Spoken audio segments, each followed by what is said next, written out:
Today we're going to be cutting a custom job here with the New Holland 7330 flail mower. We're cutting a 10-acre field of grass here for a gentleman. He is going to big bale it for his horses. I just come in here, mow it and ted it and rake it for him. We got a 3-day window. We just had about an inch of rain come in. So we're just going to do our best here to get this stuff made dry. It's been a heck of a summer as far as getting hay made dry. It constantly just wants to rain all the time. Anyway, we're going to time lapse a bunch of stuff here and I'll get back with you in a minute.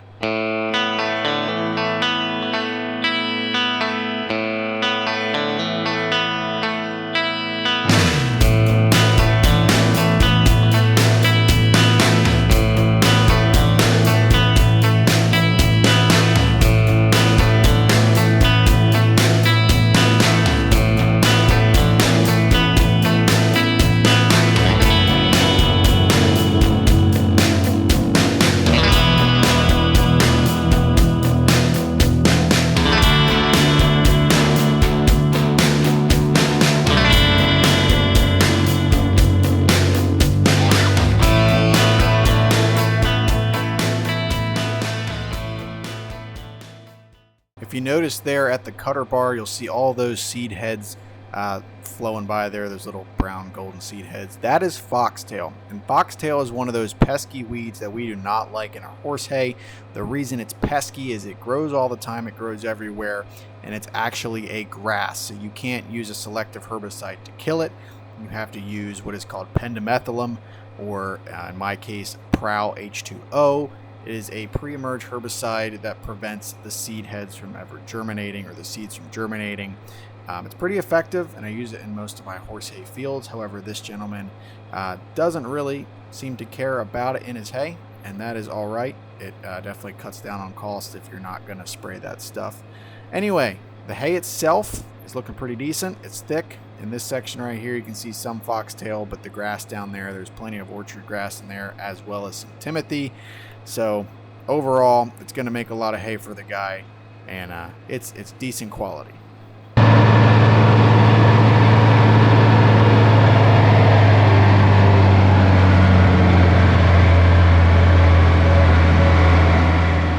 So right here, you're going to see me turn around and start heading the opposite way. I'm going to be doing the outside round of this field now. There's a lot of different ways to cut hay, and every single guide cuts hay a little bit different. They each have their own kind of ways of doing things. When I cut hay, I go clockwise for the first couple rounds. As you can see, I made 4 passes there going clockwise direction. I just like to open the field up that way. And then when I have the field opened up a couple passes, then I will do my actual outside round and clean up that outside 10 feet. Some people do this pass that I'm doing first, and then they'll go clockwise. I just prefer to do my inside passes first, meaning I'm driving on the outside pass.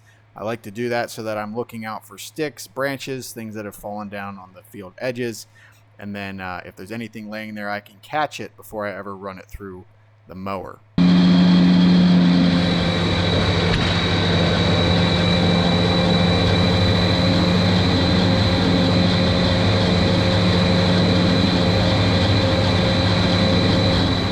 Our equipment combo today is a 1974 International 966 rated at around 100 horsepower. We're pulling a 2013 New Holland 7330 disc bind, so that's a 10.5 foot cut. It has the impeller conditioner on it instead of rolls. We do a lot of grass hay like we're doing right here today, and it excels in that situation really well. We also do a little bit of alfalfa grass, and so we have to be careful and make sure the mower is set properly when we cut that hay, because we don't want to beat the leaves off. The way an impeller conditioner works is there's a big reel with a bunch of fingers on it, and there's this steel sheet hood. And what happens is when the cutter bar goes through, cuts the hay, the impeller pulls the hay up. It's spinning very rapidly at 1,000 RPM. It pulls the hay up and pushes it and rubs it against this hood. And what happens is all the crop that's up there under the hood, it's all rubbing against each other, and it rubs against the hood, and it strips the waxy layer off the plant, and then it gets thrown out the back like you see there.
machine here is called a tedder. This particular tedder is a Massey Ferguson 776. It's a 2019 model and it's a 6-star. What 6-star means is it has 6 of those spinning spider looking things, and they all spin in time with one another to fluff the hay, spread it out, flip it over, mix it up, do all that stuff to help the hay dry faster. Here where I'm at in southeastern Pennsylvania, pretty much every hay producer uses a tedder because we have so much humidity.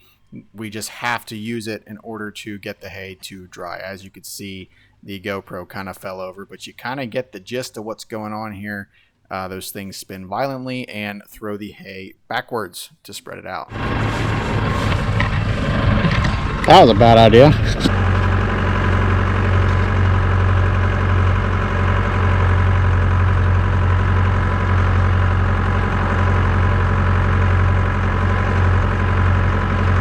Here's a better angle to see how this tedder works. As you can see, we are grabbing the rows of hay, we are spreading them out behind the tedder. It spreads it out wide and flat so that the sun can beat on it and the wind can blow across it. We do this as many times as we need to. If we have good drying conditions, we can ted once and leave it. In other instances, like you will see later in this video, we did ted it twice just to give it a better chance of drying down. We only have 3 days and we didn't have the greatest of conditions. So this tool is used to help dry down hay. There have been very few times where I haven't had to use a tedder to dry hay. 99.9% of the time we are using a tedder to get our hay dry for dry hay baling.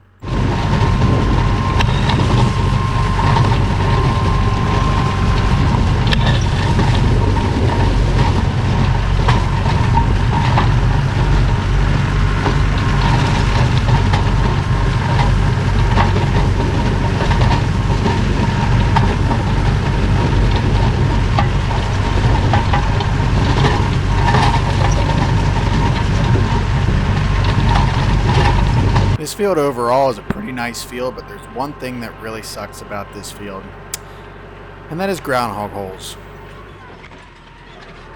I hit them all the time. Well, good afternoon, guys. It's a cloudy day. Somehow. Wasn't supposed to be, but it is, because why not? Mowed a custom job yesterday.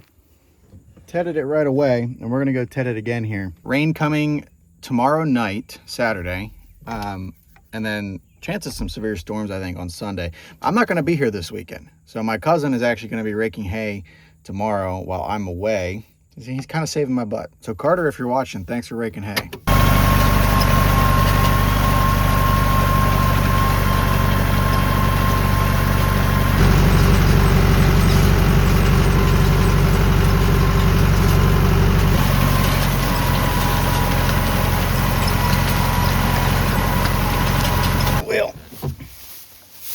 This hay is pretty close to being dry. Since I'm not going to be here to rake tomorrow, I'm going to make sure the tractor is ready to go. I'm going to set it so that it's, you know, raking good. So we'll probably rake a row here just so that you guys can have something to watch.